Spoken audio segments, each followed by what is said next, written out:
presidente del gruppo editoriale Nord-Est Multimedia Enrico Marchi, manda questo ricordo e questo saluto di Gianpietro Benedetti.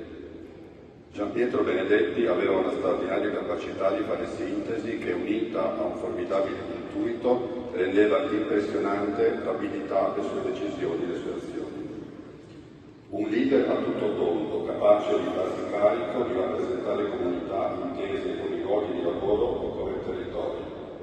E così per me è stato naturale, appena avviato il progetto NEM, pensare a lui.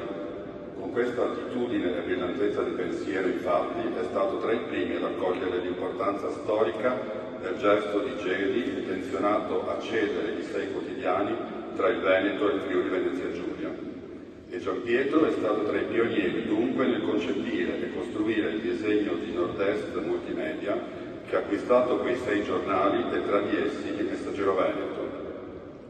In NEM Gianpietro si è ritrovato con un gruppo di imprenditori animati dal suo stesso spirito, dare voce autorevole e indipendente al suo amatissimo Friuli e più in generale al Triveneto. Ci mancherà.